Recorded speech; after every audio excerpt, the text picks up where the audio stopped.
Welcome back to another episode of Tech Unhinged, powered by Code District, where tech gets human. I'm your host, Rabia Javeed, and joining me today is Tia Hopkins, who spent 25 years in cybersecurity building teams and running business operations. She's a three-time SIA powerhouse, honoree, SANS Difference Makers Award winner, Presidential Lifetime Achievement Award recipient, an author and creator of a LinkedIn learning course on cyber resilience. She has also been featured in the Women in Security documentary, now streaming on Amazon Prime. She's also the head coach of American Women's Football League international team. Today, we are talking about cyber resilience in the age of AI with her. Welcome to the show, Tia. Thanks for having me. Well, Tia, 9 years at Eason Tire, starting as a solutions engineer, now holding executive roles. Most people in tech job, they hop every 2 to 3 years to climb the ladder faster. What did staying teach you that jumping didn't? I gotta be honest, climbing the ladder was never the goal. I think I like to do good work. I like to solve problems. And I started finding myself in these,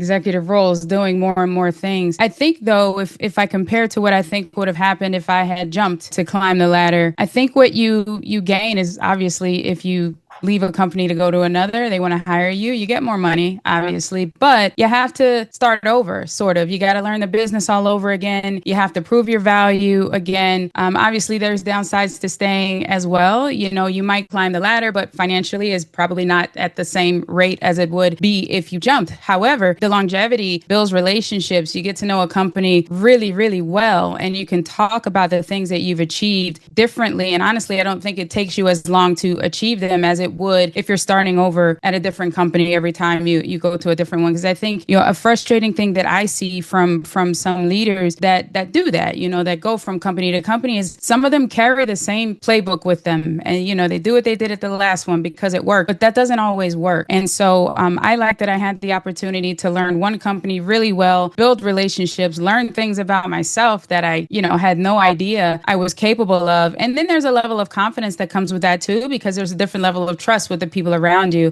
that you've built relationships with. And I do not believe that my playbook will work everywhere I go. It might work some places, but you have to learn the environment that you're in before you try to run the same plays that you ran where you were before. Well, Tia, you trademarked yourself as the cyber equalizer for years, and you were focused on equity and access. Now you were control plus executive, which is, mostly clarity under pressure, outcomes without compromise. Did the mission change, or did you just realize you needed a different toolkit to achieve? Yeah, the mission is the same. I mean, I am all about helping organizations, move through complex situations. And in this, AI era that we're in, I mean, cybersecurity has always been very complex. There's lots to keep up with. The game of cat and mouse with attackers. AI has accelerated all of that, but also given us the capability to do things faster and be more efficient, et cetera. But it does come with complexity. So I have always liked to live squarely in the space of like chaos. If there's noise, I want to be there. I want to solve the problem. And so the mission is the same, right? Cut through the noise, make the hard decisions, get everybody aligned, and then execute on the desired outcome. I think the shift from the cyber equalizer is because it is sort of, I'll be fully transparent. It sort of keeps me in the cybersecurity space and doesn't give room for all the other things that AI is going to drag this weird scientist brain of mine into. And so,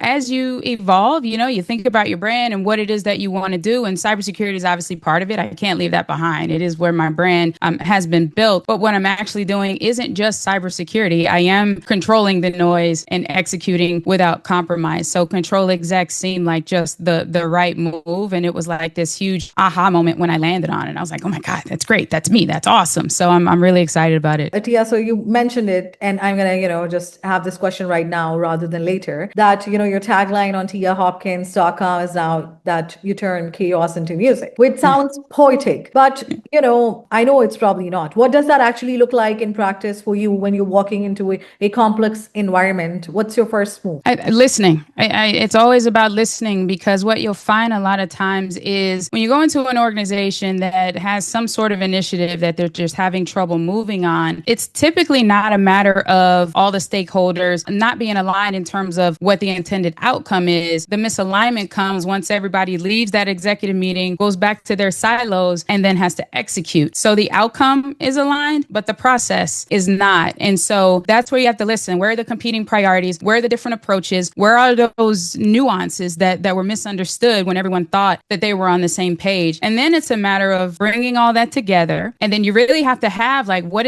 is that thing? The one thing that we have to do, what's the most important? You have to have those priorities so that you can make recommendations on, okay, here's what's holding you back. Here's what you need to do first. Here's what you need to do to kind of get everyone on the same page and kind of marching in the same direction. That has always been my approach. Of course, it's not as easy as it sounds because you've got folks that are really sort of hell-bent on what it is that they've got to do. You've got technologies, either legacy technology, or you've got an organization that's going really, really fast and doesn't really have a great plan for how they're going to adopt advanced technologies. So it is really just a matter of, hey, here's what you said you wanted to do. Here's what you said your priorities are. The 30 things that you're doing over here are not going to drive this outcome. We can make them a fast follow, but here's what you need to focus on right now. Prioritization is typically what the challenge is. Well, Tia, you were more of a multitasker, from I went through your bio and then, now listening to you, you operate across strategy, product, and go-to-market with deep roots in AI and cybersecurity. When it comes to building cyber resilience in the age of AI, how does operating across all these domains give you a different perspective than someone who's just probably stayed in one lane? It sort of supports the concept of being a systems thinker because, and I'll say this, in the age of AI, we have so much access to intelligence that someone that's viewed as like a consultant or an advisor like me, historically, that was all about coming in, listening, figuring out what the business needs to do, and then giving them some advice. But now that we have such, like, intelligence is so readily available to us now,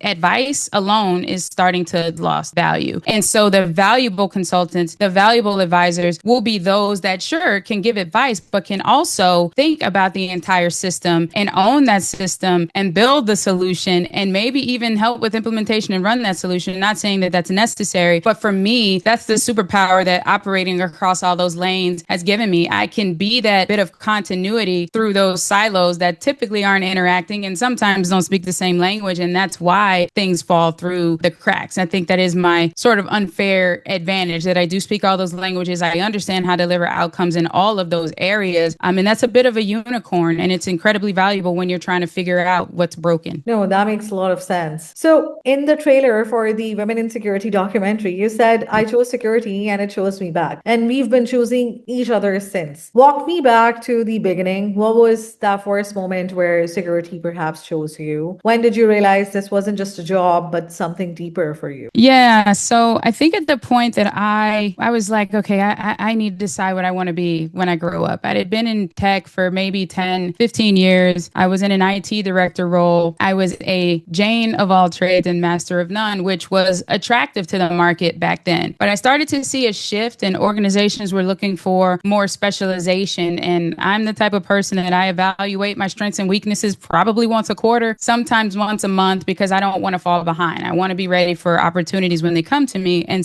I felt like my gap was specialization. So I did some research, and what I came up with was my options at the time seemed to be cloud, DevOps, and cybersecurity. Cloud was too new for me. I was like, I don't know what that is. DevOps, no, I'm not a coder, had not been interested in being a coder. But when I started to kind of look into what is this cybersecurity thing, I realized I was already doing it. So my background is in network and systems administration. And so while I was doing these things, I'm, dealing with antivirus, I'm setting up network VPNs and things like that. I'm like, oh, I'm already doing this. And so I chose it. And at the time I chose it, I'd been already a 4-time college dropout. I had no certifications. When I chose cybersecurity and I went all in on it, suddenly, without stopping, I had 2 degrees, and then I got a 3rd, and then I got a 4th. I have more certifications than I care to admit. It's a bit embarrassing. And so when I say I chose it, I was like, okay, it looked like the right thing. But then when I got into it, I was like, oh my goodness, this is my calling. And that's what I mean by I say it chose me back, because opportunities just started to come. I became a lot more passionate and my career took off. And so, yeah, they're choosing each other ever since. I think myself and cybersecurity would be crazy to part from one another. In one of your keynotes, you talk about your resilience framework, which is anticipate, withstand, recover, attack. You've said resilience is an outcome, not just risk management. But, here's the question. In the age of AI, is cyber resilience even possible the way we used to define it? Or do we need to completely operate on a different model? I mean, I think the outcome is the same. And this This is a NIST framework, and they define it as an organization's ability to anticipate what could come their way, withstand it when it does, recover after it does, and then adapt to what they've learned. I don't think what we do changes. I think how we do it has to change, right? Because in the age of AI, we can't fight AI with traditional cybersecurity operations. We have to fight AI with AI. And so still build your cyber resilience program, right? It's the same question. Okay, well, what are the risks if I'm implementing AI? You're anticipating.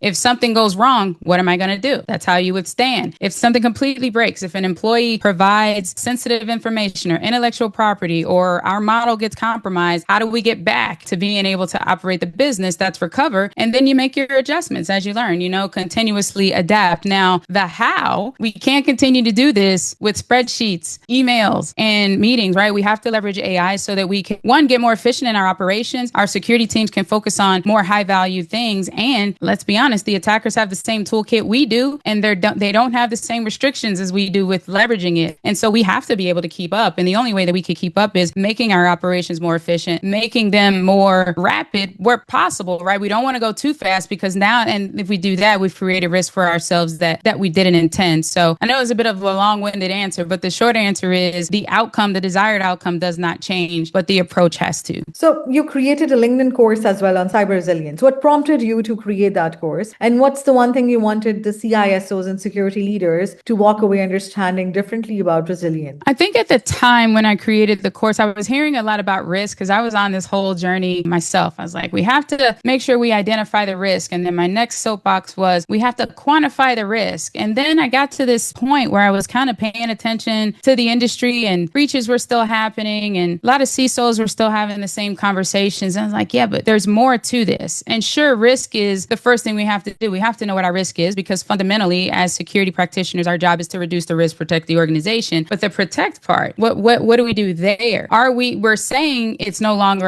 it's a matter of when, but what are we doing about the when? If we've done all this work for the if, and we get to the when and we don't have a plan, we've done ourselves a disservice, and we've kind of wasted our time. So that's what prompted me to create the course, because risk management is part of a resilient program, but a resilient cybersecurity program doesn't just consider whether or not it's secure. It considers the blind spots. It considers that the threat landscape is always changing, that the environment is always changing. So it's less of a matter of let me identify my risk and mitigate where I can. You also have to prepare for the worst case scenario. So that's what prompted me to create the course. And I think the biggest thing at that time, I hear a lot more about resilience now, so it's happening, right? And that's great. But I think at the time, what I wanted, CSOs and CISOs to take away was that it is a mindset shift. It's not the whack-a-mole that we've been playing for years, where it's, risk, policy, risk, new technology, risk, different configuration. It's a continuous, we're always looking at this thing. We're always trying to identify gaps, looking at the thing that could impact the business the most, the threats that could come against that, and constantly monitoring for those, and just always being prepared, to minimize the damage. The goal of resilience is not preventing breach. We are out of a world where breaches are not going to happen. The goal of resilience is to minimize the impact, to ensure the survivability of critical systems, so that the organization can continue to produce, even if it's in a degraded fashion, and that helps with accelerated recovery. So Tia, every vendor is AI powered these days. Every threat actor is now weaponizing AI. You've seen multiple hype cycles in this industry. Which side, defenders or attackers, is actually closer to the reality that is being sold out there? Well, I don't know that defenders are further ahead than attackers, because like I said, we have a lot more rules and a lot more guardrails. And I don't know that attackers are being sold hype. I think attackers are like, I've got this new tool and I'm going to put it in my toolkit like all the other tools I have, and I'm going to be able to go faster, and I'm not going to have to do as much work. I'm going to be able to reach more organizations. And so I think the hype is more impactful to the defenders, because we have to assess our environments and decide what we need. We have limited budgets. We have vendors beating our door down, telling us that they can solve all of our problems, and we have to decide what to buy. And that is a huge bet that we're placing when we decide. And then that, the additional layer to that is a lot of the technology that we purchase today, even if we're worried about putting AI in our organizations and operations ourselves, a lot of that technology has AI embedded into it. And so AI is everywhere. And a lot of times it's not understood what it actually is. I see a lot of automation, regular old automation, being mistaken for AI. I see a lot of problems being solved with AI that could have just been solved with regular automation. So I do think it's a matter of, there's this big boom, there's all the hype, and sure, all these things are possible, but are all these things necessary? And so from an approach perspective, I don't see it as any different. It's still another tool. You have to figure out what your business case is. You have to figure out the right tool for the job to solve the problem and then implement and then, see how it performs in the environment. Are you getting the outcome you thought you would? But with AI, it's like a crawl, walk, run, at least for me anyway, especially when you're talking about agentic. For me, in my solutions, AI has to earn the right to do more work. You want to treat AI agents like an employee, right? You hire an employee, sure, they can talk to you and they look like you and they're human, but most organizations put employees on a probationary period to make sure they can actually do the job. And then as they do the job and as they crush the job, they get more and more responsibility, more and more opportunity. We need to treat AI the same way. If AI is handling more tier 1 security decisions, what does entry-level security work even look like in 3 years from now? And where do people actually build their skills? Yeah, that's the $1 million question. And I think about that every day because it's impacting every industry. You hear 300,000 foot comments like, entry-level people need to learn how to work on AI because AI is going to be doing the entry-level work. I'm like, that's great. But I think what they mean by that is entry-level folks are the human in the loop. So that becomes an inaccurate statement. I'm sorry if I'm like losing friends here, but it becomes an inaccurate statement because the human in the loop as it relates to AI, agentic AI, is the SME. They're the person that's supervising whether AI is doing the right thing. An entry-level person can't do that. I wouldn't be where I am in my career today if I hadn't done the things myself, if I hadn't configured networks myself, if I hadn't broken things myself. And so if in fact this industry is going to shift to, well, entry-level folks have to be the ones that are supervising AI, then we better make sure that we are still training our entry-level individuals on the actual problem itself, the technology itself, enterprise architecture itself, or we're going to find ourselves in a horrible, horrible position. I personally don't think that we should stop bringing entry-level individuals into organizations. I know there's a lot of organizations out there that are way further ahead than others with their use of AI, but me personally, I don't see anything wrong with maybe like a half and half. You have AI doing a lot of your low-level tasks, but you have people doing it too and see how they compare. Sure, AI is going to do it faster, but people have reasoning skills and critical thinking skills and things like that AI doesn't have. And AI is not going to help identify blind spots the way a human would. So I said all of that, and my answer is I don't know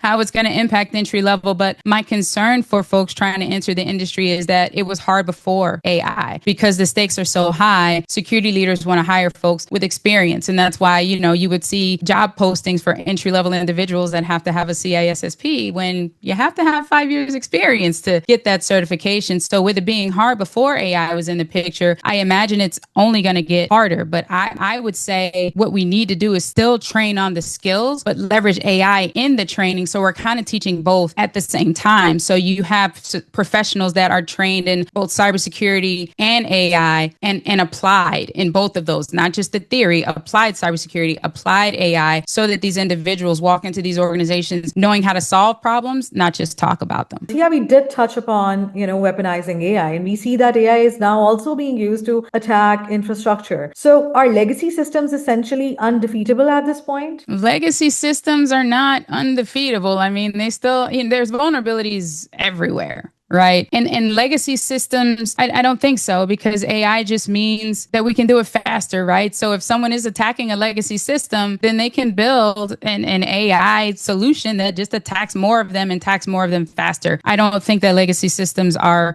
safe. It's not like they're air gap because they're safe. If they're anything that's connected to the internet is vulnerable. And sometimes I say this in my keynotes, if we want to be completely safe, then we need to unplug from the internet and go back to paper and pen. Because if you're online, you're at risk. You're vulnerable, and there's threats that could come your way. Even the most sophisticated organizations out there have gaps that can be exploited. Nobody is protected from a breach. So no, I don't think legacy systems are safer or less vulnerable because of AI. I mean, for the sake of this conversation, if we compare legacy systems and modernized systems, which one of those are perhaps more vulnerable to, AI attacks? I mean, I think if you talk about position it from the angle of what's most valuable to the attacker, attacker.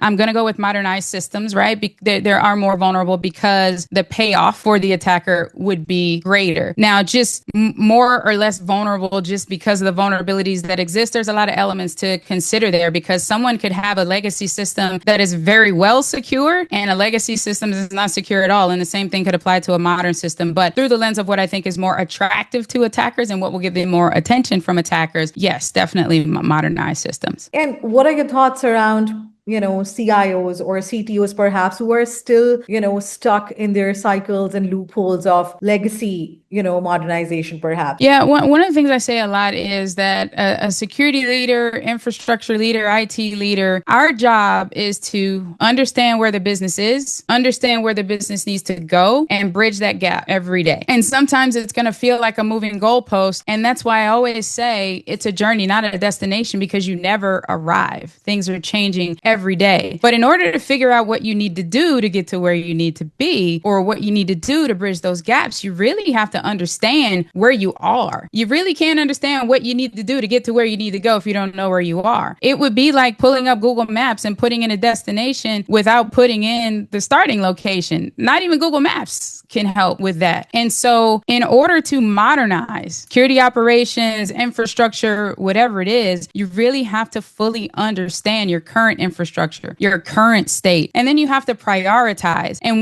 if you're just going to say, we're going to go straight to AI, then you might want to start with low friction, low risk, low impact initiatives while you learn how that technology impacts your environment. And that impact isn't just technical or technological. Oh, I wonder what the right word is to say that. Anyway, that one tripped me up. It's not just a technical thing. It's operational. How are your teams going to react to this? How is the rest of the business that's not technical going to react to this? So I'm going to use the words, it's a slow play, but it's not slow in the sense of pace. It just needs to be well thought out and efficient, because if you go too fast, then you're going to build modern operations, modern technology, modern solutions on top of a legacy foundation. And eventually it's all going to crumble because that legacy foundation is going to fail to hold it up at some point. So in one of your LinkedIn posts, you said that the corporate boardroom needs more technology experts. What do you think is broken about how these boards are currently approaching digital and cyber risk that made you say that? Well, I think what made me say it is, if there's no technical expertise on a board, and this is really watered down, but if there's no technical expertise on a board, how can the board possibly be as informed as they could be? And I know some folks are going to say, well, we can bring in advisors and we can do this and we can do that. But an advisor won't know. I mean, advisors are great. I'm a board advisor, but I am not in those board meetings, meeting after meeting after meeting, getting that continuous knowledge, getting to know the business intimately. If you have someone with technical chops on the board that's also in that environment, in those meetings, learning that business, then they have the opportunity for those light bulbs to go off in terms of, oh, hold on, but if we do that, it's going to introduce this risk, versus an advisor being brought in when the board has decided they need some guidance. And there could be gaps all in that, because there's a different way that a technologist thinks. There's a different way that a CFO thinks. And so all these conversations have been had, all these decisions have been made, and there's this challenge or this question being presented to an advisor that has come from a group of individuals that don't necessarily have a technical background. So there could be gaps in the thought on what the advice needs to be. There could be gaps in terms of what the actual problem is. And so that's why I think it's important to have someone in the room. Now, flipping that around, because I'm not beating up on boards here, the challenge is that some digital leaders, a lot of digital leaders, don't have the business acumen that would enable them to contribute more than just that technical knowledge in the board. And I've heard the phrase used, one trick pony, in terms of why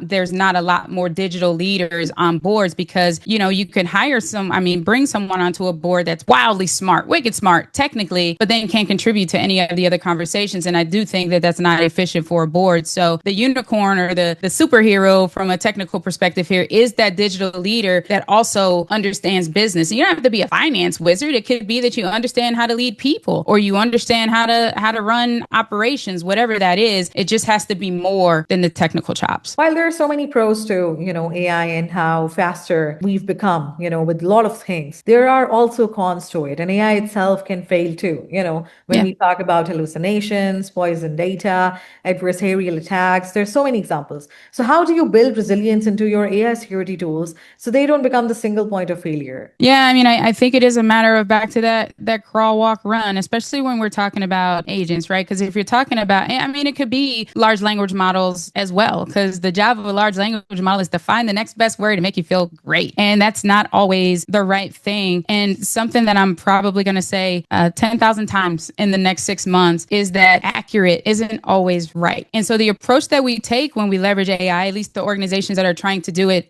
responsibly, is measuring how AI is performing, whether that's how much does the employee doing the same work agree with the output of AI, or it is how often is AI getting to the investigation outcome that we know is the right investigation outcome. You have to measure, and you have to stage how much responsibility that you give to AI. You also have to pay attention to how much context the AI is responsible for. So dealing with agents, for example, say you have a process that has 6 steps. If you give all 6 of those steps to one agent, then you're increasing the risk of hallucination with that agent because it's responsible for too much context. Now, there's all kinds of guardrails and things that you can put in place, but even at that, you have to measure the outcome. You have to pay attention to what that outcome is and continue to adjust. Never consider it done. I've learned so much talking to AI. It's incredible. I was sitting one day and I was like, wow, I realize now why I have such a hard time talking to engineers, because we say things that we think are very clear and very direct. And then when you get a response from AI, you realize, oh my goodness, that could have been interpreted 5 different ways. And this is what leads to those unfavorable outcomes. It's what leads to hallucination. And we just have to continue to learn. Like when you communicate with a person,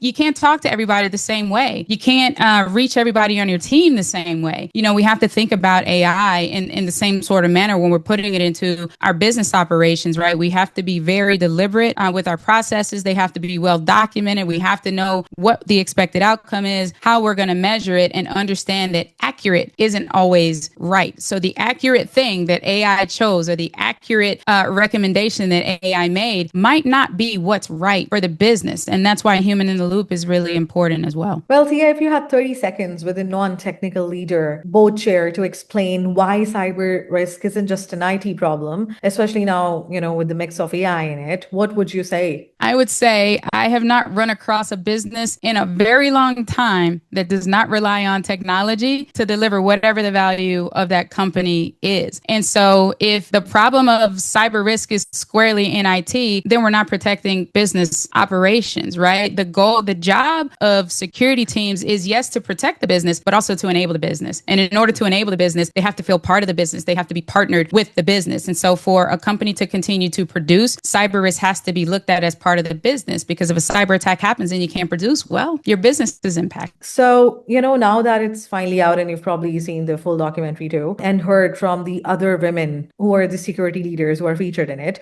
what did you learn that genuinely surprised you within, that documentary? Something that you didn't probably know before being a part of this project? I think I've never been a stranger to the fact that women have definitely struggled in this male-dominated industry, and not just technology, because the film isn't just cybersecurity professionals. It's all types of security, physical security, loss prevention, things of that nature as well. And so I think less of, oh my goodness, women go through so much in these male-dominated industries, and more of, wow, no matter where it is, inside tech, outside tech, the struggle all looks the same. And I just really appreciate how brave and open the women that participated in this documentary were. The thing that shocks me most is but this is just me, the impact that this documentary has had. Like, I knew it would have an impact, and that's why I did it, because we needed it, and I knew it would help somebody. I mean, we did this film, I think the original launch was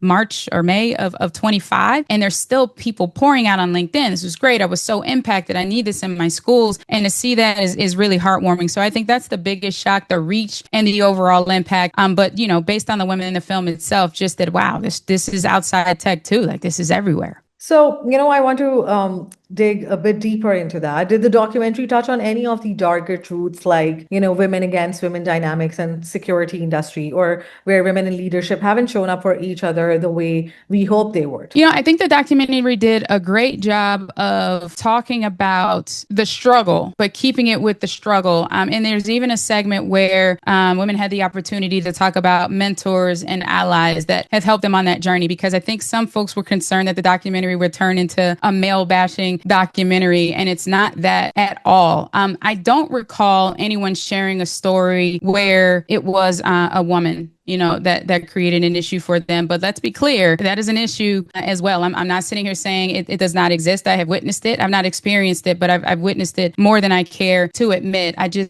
don't recall. I don't think anyone shared a specific story touching on that exactly. Well, Tia, in the documentary trailer, you said that I see the challenge as an opportunity just to continue to shatter glass ceilings and inspire those coming in behind me. After 25 years in this industry, what glass ceiling do you think is the hardest one for women in security to break through right now? Honestly, it's and this might be contrary to popular opinion, but I think it's more internal than external. What I mean by that is women are incredibly competent, but a lot of women lack confidence. And granted, a lot of times it's either because of how they were brought up or what they've seen in corporate America, things they've seen happen to other women. But when you ask me about glass ceiling, I translate that to what's the biggest thing in the way of women right now. And my answer will be us, because I'm hard-headed. If you tell me I can't do something, even if it's not something I wanted to do, I'm going to go do it just because you told me I can't. And something else I said in the documentary is that I have inverse imposter syndrome. I'm not worried about whether or not I belong in the room. I'm here. So clearly I do belong in the room, but you're not going to tell me I don't belong. And if you have questions about whether I do, that's a you problem, not a me problem. And I think we just need to believe more in ourselves. We can do anything we put our minds to. Women do the impossible every single day. And so I think that if we take on more of the confidence that our male counterparts have,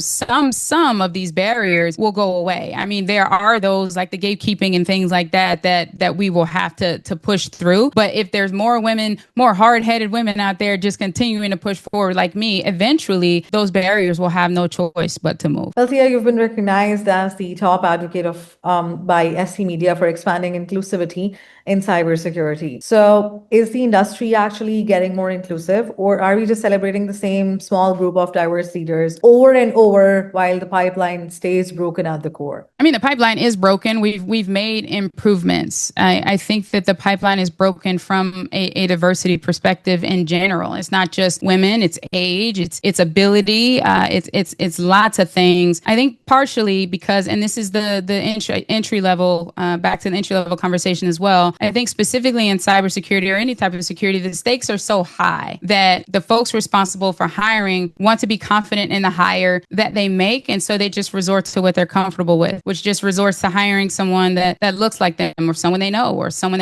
they know knows. And that's kind of what closes off us being more open, part of it. I know there's more to it than that.